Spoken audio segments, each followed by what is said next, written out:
É uma loucura familiar? É uma loucura, a tal da loucura 2 Só que é a loucura familiar. familiar, que parte sempre, provavelmente nesse caso, parte sempre de uma loucura de um casal, né?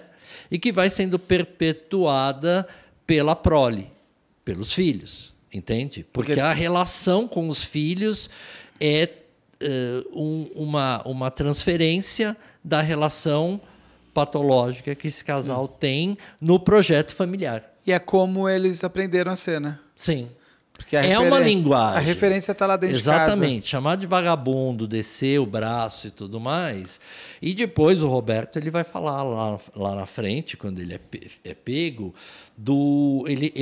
ele traz um pouco, ele confirma um pouco isso, até numa forma dele se justificar, mas ele vai trazer isso. Bom, mas enfim... Mas ele mata, e o que acontece? Bom, ele mata a família toda e ele arrasta os corpos para um carro, que era o carro da família. E ele amontoa os corpos no porta-mala.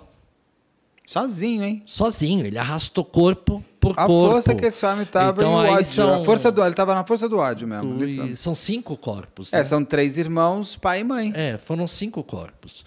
Ele arrastou esses corpos, coloca no porta-mala, empilha os corpos no porta-mala. Devia ser uma caravan. Sabe, uma belina. Caravan. Porque tem cara de caravan, né? Poder tanta coisa assim essa atrás. Coisa, isso, carro de família. Mesmo porque... Santana Quantum. Os pais tinham casa na praia. Eles tinham uma casa na praia, meio sítiozinho, em Bertioga. E eles iam muito para lá com a família, levavam coisas. Caravan, então devia ser caravan. esse carro. Ele empilha os corpos lá e sai com a caravan. Com o carro e deixa mais ou menos ali próximo do cemitério de Congonhas, que é um cemitério que tem ali na Zona Sul, perto do Jardim Marajoara, que também é um bairro Ele larga vizinho. os corpos no chão? Ali? Ele larga os corpos dentro do carro. E deixa com o carro com tudo? Deixa com o carro tudo. Porque ele já tinha pedido. Só uma coisa que estão pedindo, quem mandar superchat, falando de filho que mata pai, vai ter o sorteio do livro do Ulisses, autografado, o livro da Suzane von Richthofen. Eu mando seu superchat, vamos torcer para você ganhar. E aí, o que ele faz? E aí ele volta para casa, né? E ele tá todo ensanguentado, ele se troca, não é? E vai à padaria comprar pãozinho para começar o dia. É a primeira fornada. Exatamente. Pegar aquele bem quentinho. Ele vai pegar o pãozinho, ele vai para a padaria, ele vai pegar o pão, ele volta, né? E toma o café da manhã dele. Vida normal, vida que segue. Vida que Eu segue. adoro que essa frase pegou moda, vida que segue. Vida que segue, tudo bem. E aí ele vai arquitetando, não é? A limpeza daquele rastro todo. Ele liga o som na altura que quer? Eu acho que sim, né? Provavelmente. Eu acho que deve. Isso não é uma... Isso é totalmente, né? Agora eu posso ligar a hora que eu quero e pá! Na altura que eu quiser, com a música que eu o tempo que eu quiser, o rock que eu quero, coisa e tal e coisa. E aí ele começa a lavar a casa, né? Obviamente, vão ver esse carro pingando sangue, abandonado perto do cemitério, é chamada a polícia, eles verificam a placa dos carros, entende? O pai e a mãe, inclusive, estão com os corpos nus, né? Provavelmente eles tinham o hábito de dormir nu. Ou ele tirou a roupa também, né? Porque nada como te humilhar, ainda mais te deixando pelado, né? Não tem um quê de humilhação bom aí também? Tem, mas eu acho que eles... Não sei. Sei lá. Não sei. Não sei nem como. Será que os irmãos estavam também? Não, parece que quem estava nu era o pai e a mãe. É porque aí tem um ódio a quem te fez. E se você parar para olhar... É uma análise enorme para um jogo de cena. Gente, desculpa, a tosse já avisei. Não é Covid, é tosse alérgica, uma sinusite terrível. Você deixar a pessoa em uma posição nua ou em posição sexual é o desejo de humilhação também, ainda mais, né? Você deixar sua mãe pelada, esfaqueada, tentando tirar o coração dela, todo mundo vai te ver, todo mundo vai ver as tuas coisas tudo aí. O que você tem por dentro. E o que você tem por fora aí também. Tu não vai te ver pelada aí. Porque não é aquela coisa... O teu pudor vai acabar. Porque ele fala que a mãe era super conservadora. Sim, os pais eram. Então tem aí de humilhação? Pode ser. Não, uma boa. É bem provável. Se fosse ficção, eu colocaria como mais um elemento de... É bem provável que tenha tido isso, inclusive na própria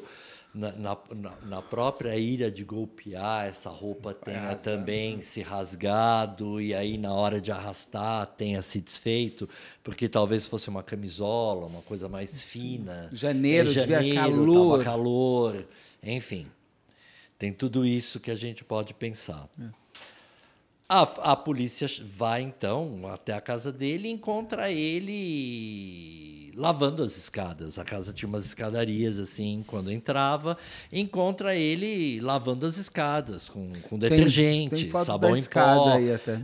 Estava lavando as escadas, ele recebe a polícia e a polícia entra na casa, né?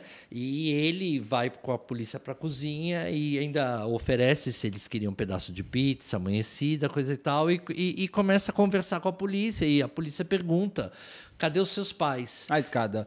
Essa é uma das... Porque com certeza para levar para a garagem, né? Isso. Aí ele fala: olha, meus pais, minha família toda foi para Bertioga, né? Que a gente tem uma casa lá, um sítiozinho lá, tal. A família toda foi para Bertioga e eu tô aqui sozinho, tô dando um jeito, tal. E ainda ele fez um discurso um pouco moralista, né? Porque ele contou o que tinha acontecido com a irmã, com a polícia. Ele virou a mãe, né? Exatamente. Protestou, que imagina, a irmã tinha fugido de casa e agora ela tinha voltado e os pais apoiaram essa volta e que ela ia se casar com o tal namorado e tal. E falou também que o pai era uma pessoa muito violenta, né, que tinha o hábito de humilhá-lo, de bater nele, era uma pessoa extremamente violenta, e falou que a mãe dele era uma pessoa muito sem coração, né, Olha o indício que ele dá. Coração. Sem coração. Então eu posso arrancar isso que você não tem. Exatamente. Quero ver o que tem aí. Já que você não tem coração. Você deve ter uma pedra, aqueles ditos populares. É oca. Oca, isso. Quero ver. O que te pulsa não é um coração. Não é o coração, exatamente. E aí ele fala isso, né? Ele fala que, inclusive, também ele comenta que a irmã dele trabalhava e que maltratava ele, negava coisas que ele pedia e que assim, ele era meio uma vítima, né? Aí, cara, a notícia se espalhou. Né? Foi achado corpos, a polícia está lá. E os vizinhos relatam isso, que eles tiveram que conter uma turba de quase 300 pessoas que quiseram linchar ele. Na porta da casa, na rua. Uma rua pequena, foi juntando vizinho, a notícia foi se esparramando. A polícia percebeu que o tênis dele tinha sangue. Ele tinha respingo de sangue na orelha, que ele não percebeu, né? Ele tinha respingo de sangue na orelha. E a casa tinha vestígios de sangue que ele não tinha dado conta ainda de limpar, né? E aí... Ele confessa? Ele confessa. Aí, depois de levado para a delegacia, cariado, confrontado com a foto dos corpos, né? Aí ele confessa. E aí ele confessa que ele era uma vítima de uma brutalidade que acontecia na casa dele e tudo mais. E ele fica muito preocupado, ele repete muito isso, sabe? Se ele teria direito à herança.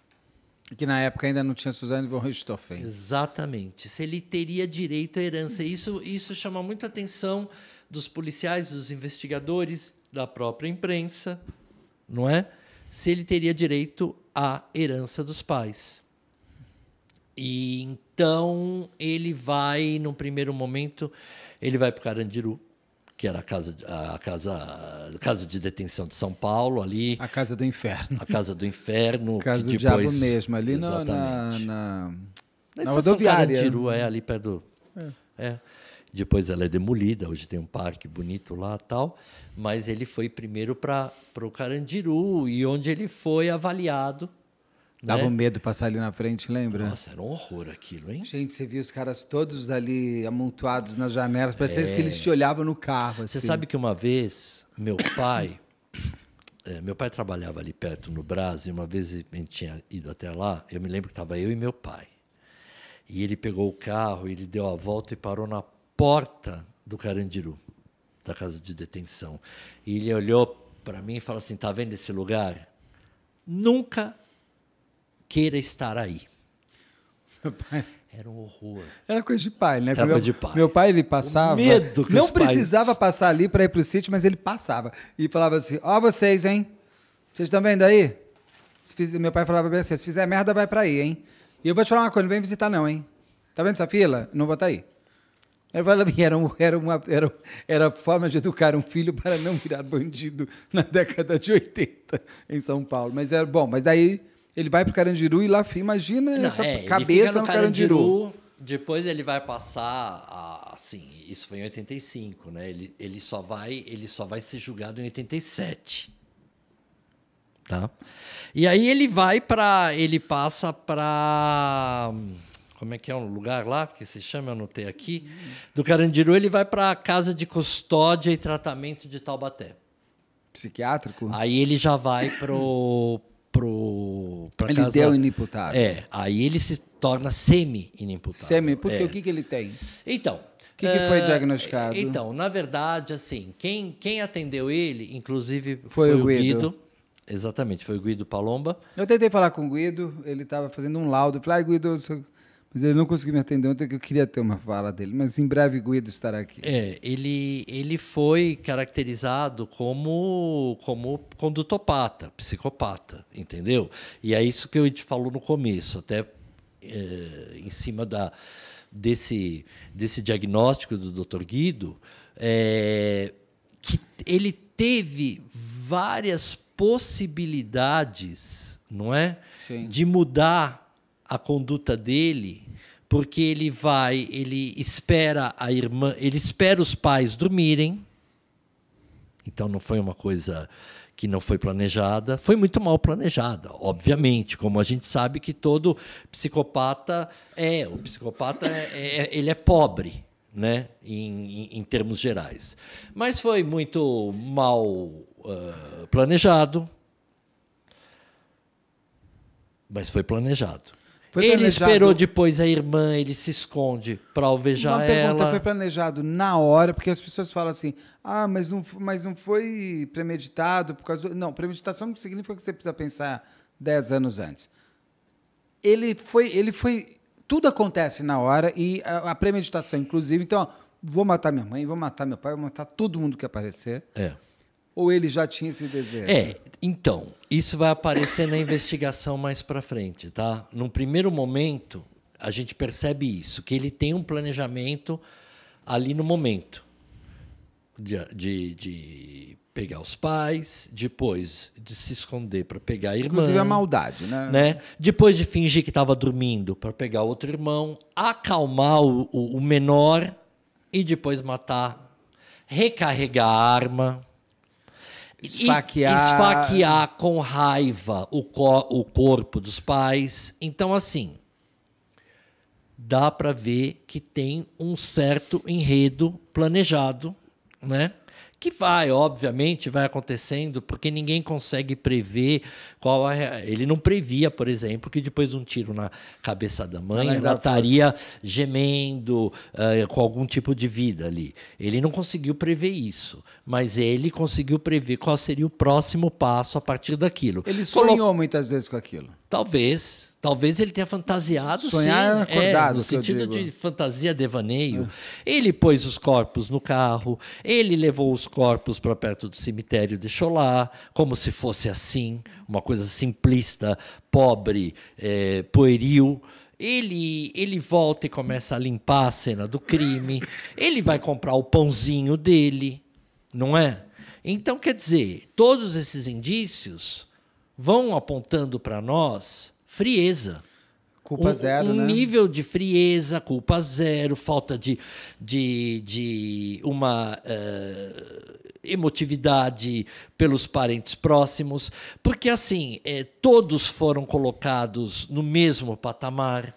Se ele tinha algum problema com a mãe, ou se naquele momento ele tinha tido alguma rusga com a mãe, isso foi generalizado para a família toda, para um irmão de 8 anos que provavelmente pouco deveria afetar a vida dele, e, no entanto, ele também... Não poupa ninguém. E não poupa ninguém. Já olhando a herança? Então... Meio Ana Flávia e Karina, da família Gonçalves? Os investigadores acreditam que sim. Os investigadores acreditam que sim. Por quê? Porque isso ficou muito clara, a preocupação dele com a herança, Beto. Né? E tinha acontecido há pouco tempo antes. Acho que tinha sido naquele final do ano, né? Dezembro, novembro, que veio essa herança para o pai. Que o pai estava com essa quantidade de dólares, com essa ideia, e que, aliás, que inclusive esses dólares sumiram, tá? Ele disse que não está com ele? Sumiram, não sabemos. Ninguém sabe para onde foi parar esses dólares. Olha que interessante. Então, quer dizer,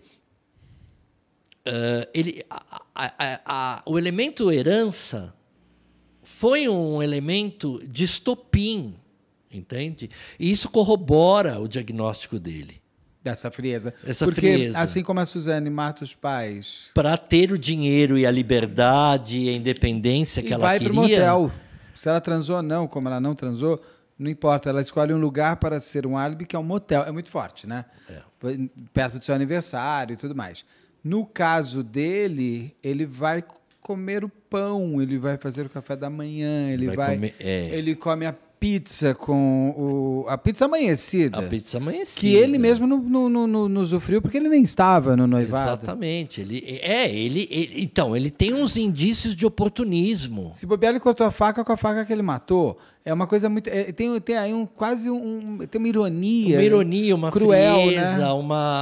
um sarcasmo por trás disso tudo, entende? Tem uma... E se colar, colou, né? Vai que cola. Vai que cola. Que eles foram para Bertioga, acharam os corpos, não sabem quem matou, e ele, além de tudo, posa de órfão. Ainda vai ser abraçado, né? A ideia é muito pobre, né? Vai ver que alguém pegou eles no caminho, matou a família toda e largou lá. Como você está vivendo uma ideia, você está muito imerso numa ideia violenta, né? E muito arrogante, né, Carlos? Arrogante. Porque você acha que você controla tudo. Exatamente. Mesmo nessa ideia arrogante burra. É a postura, inclusive a postura, talvez, de você querer pegar uma herança que não lhe diz respeito só para si, não é? É uma ideia arrogante. Você querer, aos 19 anos, viver de uma herança que não lhe cabe, que você teria que, por ordem natural, dividir com seus irmãos, também é uma arrogância, né? E é uma pobreza... talvez de um tempo em que as famílias de classe média, 1935, estavam imersas nessa questão de violência, de assaltos domésticos e tudo mais, e eles poderiam ter sido chacinados, ele acreditou que isso iria passar ileso, né? Então, é uma pobreza de pensamento muito, muito grande. Aí, a investigação foi, enfim... aí ele foi para a casa de custódia de Taubaté e, finalmente, ele foi, uma vez julgado, né? Em 1987, ele pegou 25 anos de pena e ele vai para o Franco da Rocha. Que é um manicômio. Que é um manicômio então ele judiciário. foi julgado como semi-imputável. Semi-imputável, porque segundo o laudo de alguns psicólogos... Mas mesmo assim ele vai para o manicômio. O manicômio não tem data para sair. Então, como ele... Sim, mas ele está com a pena de 25, lá com a pena só de 25 para você saber. Se for uma pessoa... Alguns psicólogos que o atenderam, que fizeram avaliação com ele, não colocaram ele nesse diagnóstico. De tá? psicopata. De psicopatia. Não colocaram. Mas eu, particularmente, eu colocaria. Eu corroboro com a ideia do Dr. Guido. Mais que uma esquizofrenia? Não, muito mais que uma esquizofrenia. Muito mais que uma esquizofrenia. Porque o esquizofrênico ele não tem esse requinte.